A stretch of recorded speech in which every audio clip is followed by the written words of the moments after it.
एक नक्सली के आत्मसमर्पण से नक्सलवाद खत्म हो जाएगा। ये लाइन आज क्यों लिखी गई है? ये लाइन आज क्यों लिखी गई है? क्या एक नक्सली के समर्पण से नक्सलवाद खत्म हो सकता है?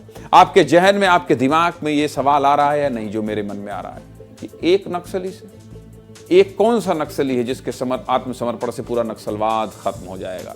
नक्सलवाद के खिलाफ देश में सबसे बड़ी लड़ाई लड़ी जा रही है। कभी नक्सलियों का एनकाउंटर हो रहा है तो कभी नक्सली गिरफ्तार हो रहे हैं। इतनी बड़ी संख्या में नक्सलियों का एनकाउंटर है, गिरफ्तारी इससे पहले कभी नहीं हुई, कभी नहीं हुई। लेकिन आप जानते हैं नक्सल संगठन को सबसे बड़ा नुकसान कब होता है? नक्सल संगठन को सबसे बड़ा नुकसान तब होता है जब कोई नक्सली आत्मसमर्पण करता है। नक्सल संगठन को कैसे नुकसान पहुंचता है, क्यों कह रहा हूं ऐसा क्यों कह रहा हूं, चलिए आपको विस्तार से बता देता हूं। आज बीजापुर में नक्सलियों के प्रोफेसर ने हथियार डाल दिया। एक बार फिर से बता रहा हूं, ध्यान से सुनिएगा।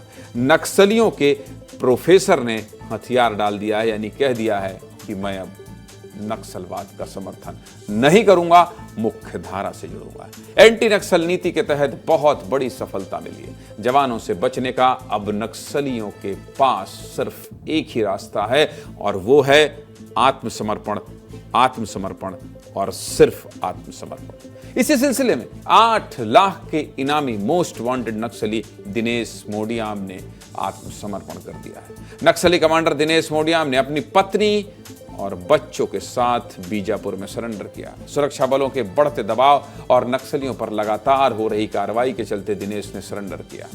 इस सरेंडर से नक्सलियों को अब तक का सबसे बड़ा झटका लगा है। क्यों? सबसे पहले दिनेश के बारे में आपको बता देता हूं, विस्तार से समझा देता हूं। मेरे बगल में चल रही है स्क्रीन, देख लीजिए। दिनेश मोडियाम गंगालूर एरिया कमेटी का सचिव और डीवीसी मेंबर था। दिनेश मोडियाम करीब 30 साल पहले बाल संगम सदस्य के तौर पर संगठन से जुड़ा था, यानी इतने छोटे से बच्चा था तब से। पिछले 20 सालों में गंगालूर इलाके में जितने भी बड़े नक्सली हमले हुए हैं, इसमें दिनेश शामिल था। दिनेश पर 100 से ज्यादा लोगों की हत्या का इल्जाम भी है, 100 से ज्यादा हत्या। लेकिन सबसे खतरनाक बात यह है कि नक्सलियों की यूनिवर्सिटी कहे जाने वाले गंगालूर, या यूं कहें पश्चिम बस्तर डिविजनल कमेटी का सबसे खतरनाक प्रोफेसर था दिनेश। इसी इलाके में सबसे ज्यादा नक्सलियों की ट्रेनिंग हुई है। दिनेश ने अकेले 500 से ज्यादा लोगों को नक्सल संगठन से जोड़ा है और हजारों को नक्सलवाद से जुड़ने के लिए प्रेरित भी किया।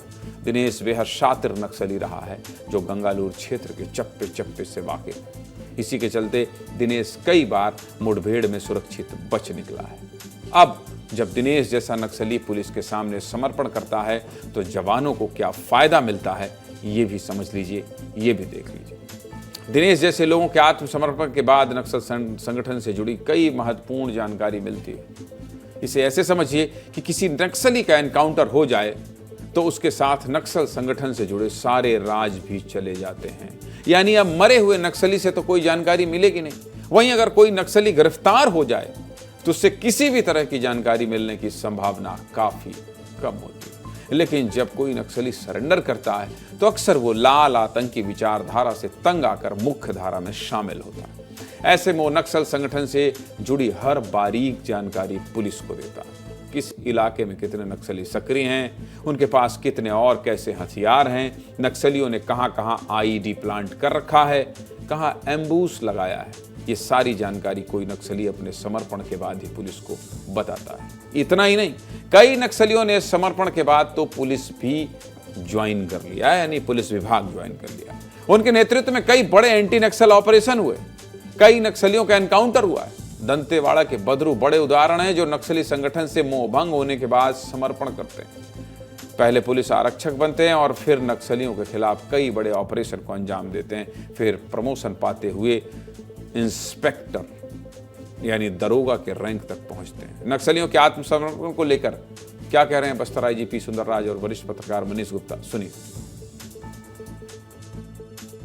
विगत 14 महीने में बस्तर संभाग के अंतर्गत लगभग 950 माओवादी कैडर द्वारा हिंसा त्याग कर शासन के आत्मसमर्पण एवं पुनर्वास पॉलिसी से प्रभावित होकर आत्मसमर्पण किया। तो माओवादी संगठन से यदि कोई एरिया कमेटी लेवल का या डिविजनल कमेटी लेवल का यदि माओवादी कैडर सरेंडर होते, उस इलाके में माओवादी संगठन की गतिविधि काफ़ी हद तक कंट्रोल में आ जाते और उनकी जो नया भर्ती होना या उस इलाके में कोई हिंसात्मक गतिविधि होना, ये सब में काफ़ी विराम लग जाते।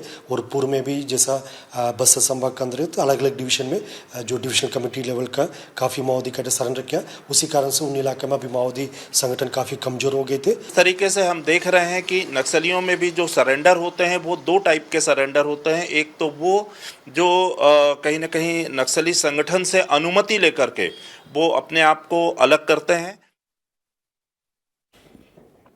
मतलब आप समझ गए, इसलिए हमने लिखा था, इसलिए हमने आपसे बताया कि किसी नक्सल संगठन के बड़े नक्सली के सरेंडर करने से कितना फायदा मिलता है।